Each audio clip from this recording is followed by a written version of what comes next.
Okay, guys, I believe you have viewed the videos, and I want to stress here that is the most important what so called parameters that you have to calculate and get correctly. So don't do mistake or do careless mistake in terms of calculation and how you want to use your calculator. So be what so called expert with your calculator. Let's say you have turned into new calculator, so be familiar with it.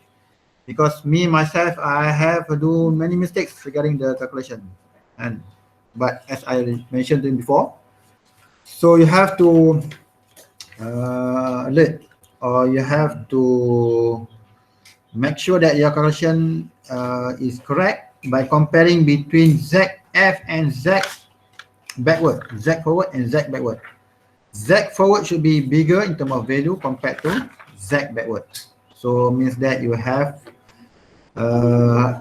later on you are able to see that the torques produced between these two kind of difference will push or will turn the motor. If not, so you will shall have a very low torque, so your motor won't turn. Okay, so based on the values that you obtain, so you have obtained your Z backward and Z forward, so you put inside your calculation. So this IN is in terms of your what's it called here, and it have angles, so you put in terms of your voltage in polar version 110 with 0 degree. So R1 is 1.52 plus JX1 of 2.10. So better you pick up pen, pencil and follow my steps.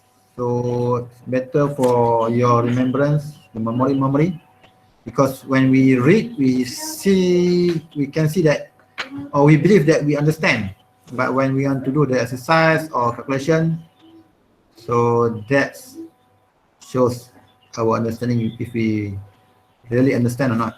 So better you do calculation by manual with your hands. And so like they say, teaching is very effective ways of learning. So you may teach yourself in terms of calculation, so later on you able to remember firmly or better. Okay, we put in the voltage here, or the R1, JX1, this 0.5 Z forward, which we calculate before, 34.88. And this one is 0.4 of ZB, Z backward of 2.190 with this angle. Okay, so the value that we obtain from this calculation is that 1. So we solve the below first and we put inside our calculation steps. So you better have more steps, and rather than you just put in formula, you put in the values, then put in answer. Because if you have wrong answer, at least you have marks for the steps that taken inside your calculation. Okay, so 110, the amount that you calculate on the below one is 1.4048 with the angle of 41.032. This is what I calculate and I got. So let's say if you calculate later, you have a different value from this. So may highlight me. Let's say you have a different values in terms of these lower values, 0.45 or 0.38. So it's not so much difference. So that's not a concern. Okay, provided it's not run or deviate between 5%. So it seems still be okay. So in terms of values that you should obtain in terms of your current is 5.226 with angle of negative 41.03 degrees ampere. So finally you have to put the unit. So here the unit is ampere because this is the current. Sorry.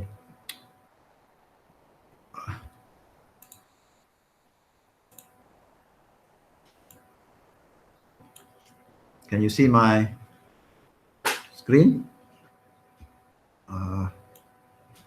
That's why I prefer pre-recorded, because when we do live, we waste time in terms of adjusting this one. Okay, let's see here. We have here 5.226 with the angle of 41.03. We have negative here, means that your voltage is here, so your current is here. So it follows your voltage with this angle, 41 degrees.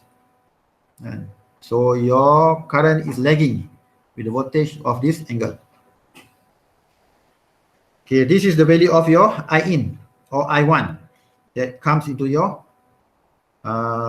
armature system lah, the main current I input. So you complete already for B, the current. Then next we go to question C, which require you all to calculate for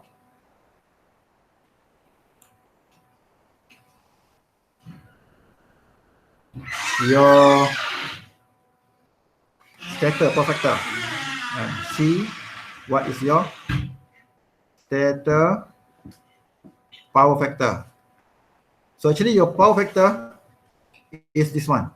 So how much your difference between your current with your voltage? So this is your power factor, cos theta. So this is theta. So cos negative 41.03. So you will get 0.754. So you can write here the scenario that the current is lagging with the voltage, 0.754 lagging. Then next your power factor, then your input power.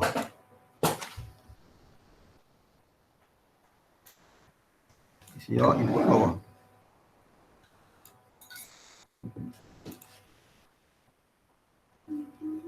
So this is what is your input power.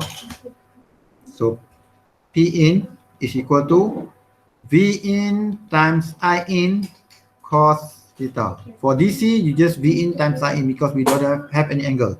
But for AC, we have angle. So we have to put in the angle. So V in is 110. You just put the, so this one is not in direction wise. So V in the value of the value only, integer only.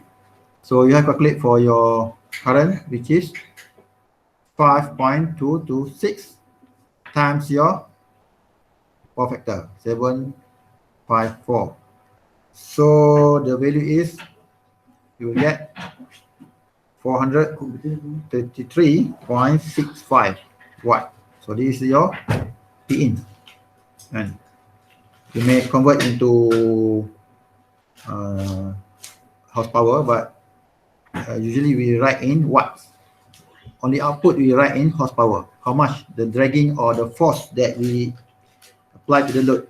But in terms of power factor, input power, put in watts.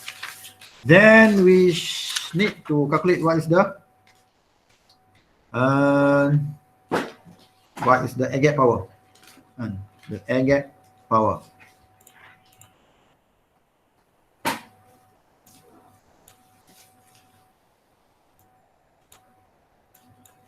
Any question you can highlight, we can ask me. We shall proceed a few minutes more. Then I will pre-record the other questions. The exercise that I like to highlight to the notes before. So we shall discuss that question offline. I will upload to the YouTube and share the link with you all later. So any question for this part or this exercise, you can ask me.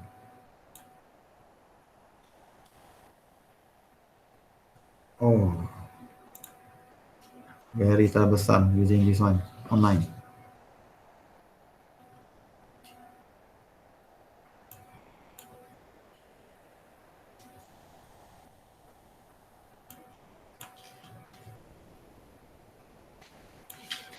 Okay, let's say we have here, what is the air gap power?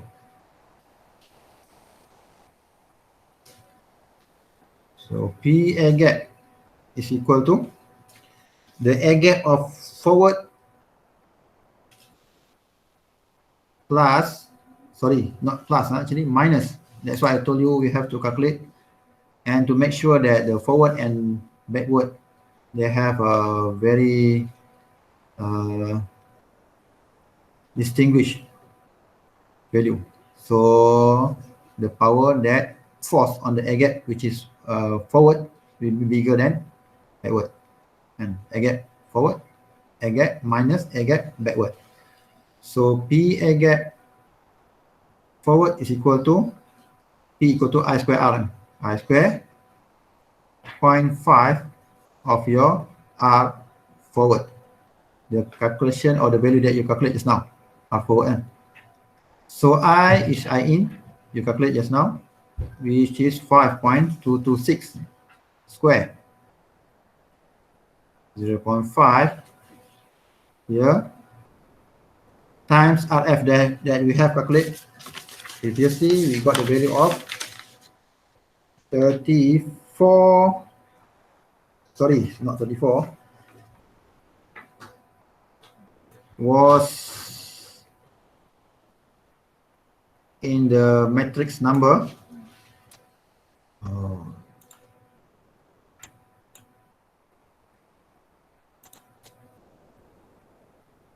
Yes, ma'am. Oh.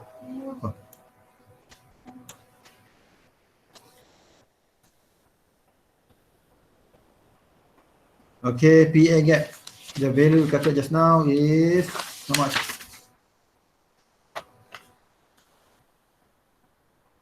27.189.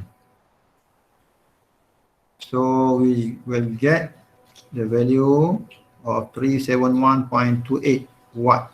So this is your PA gap forward. PA gap forward. What about PA gap backward? PA gap reverse or backward. So I in also the same square times 0.5 of R backward. So you have 5.226 same square times 0.5 times the value that you calculate just now of 1.536 ohm. So you will get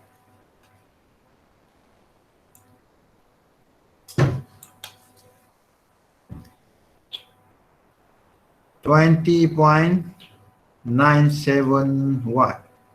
So the total PA gap is, we minus this one with this one. So 371.28 minus 20.97. The value become 392.25 watt. So this is the values of the total air gap power and the value at air gap, and so 392 watts. Input is the P in, just now we calculate. Oh, gone already. The P in is 433, but due to losses remains at PA gap, it reduced to 392. And then after that, P conversion, it reduced again. You can see from our power flow drawing, and when we go to P out from P in, so we have so many losses, such as 5 losses. So here is PA gap. Here are P converted. Here are P out. So when times go by, pass by, you have losses, and so the losses will tax some amount of the power. So it will produce only a little bit of P out. Most of it turn to losses. But for sure, the losses is smaller. because P out maybe around in terms of efficiency 80% to 90%. So maybe 10 to 20% turn into losses. So it will reduce accordingly. So what else we need to calculate other than PA gap? P conversion and P conversion, converted power.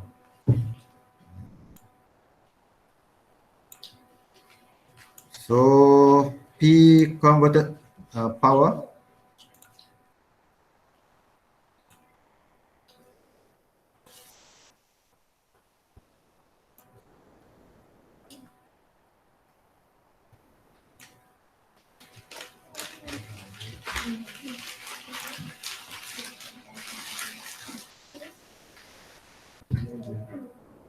is equal to the value of sorry,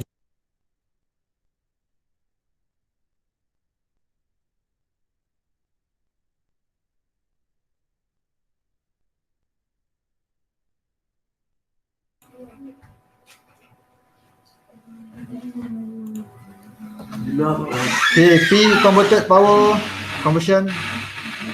So the amount of PA gap times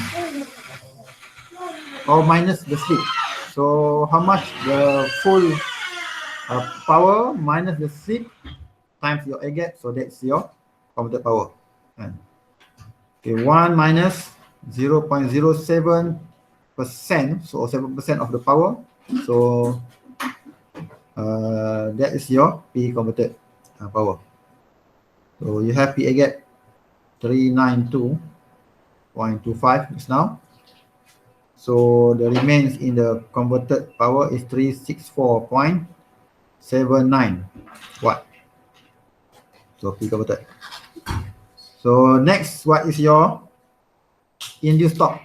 So this is G H. Induced torque.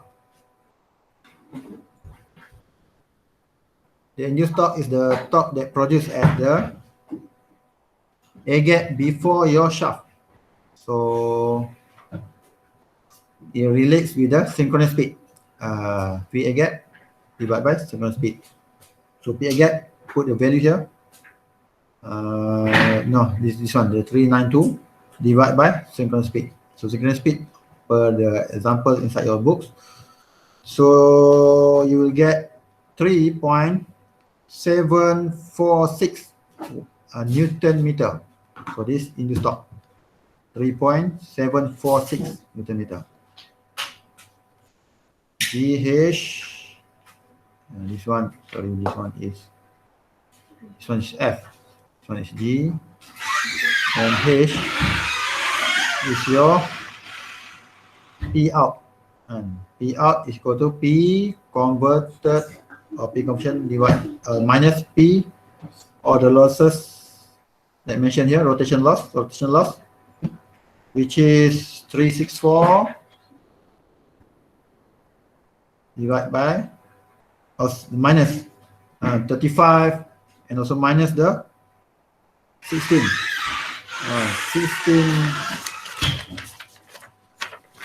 watt and of your mechanical loss, P core and also your mechanical loss.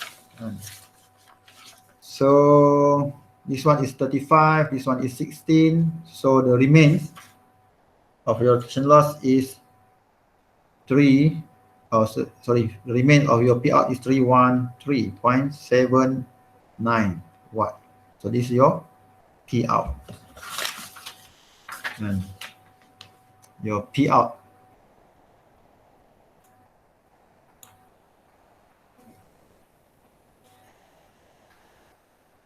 Then I is your load torque. Load is equal to P out divided by omega n. This is your frequency speed is your shaft, which is lagging in terms of certain slip that we calculate just now. So this one, when you calculate, you put in the value, you shall get 3.22 Newton meter. You can see the difference between your induced torque, and 3.7, you reduce again to 3.22. Then your efficiency, lastly, efficiency. And you divide P out by your P in, you will get 0.72 or 72.4%.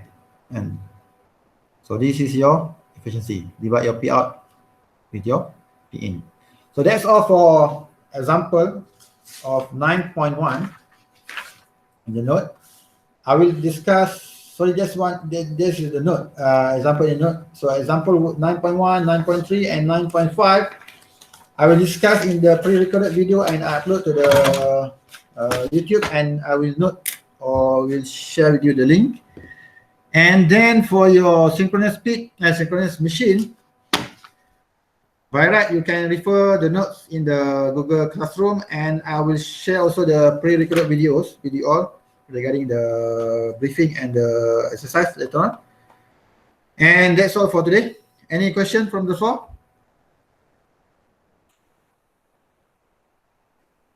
Any question?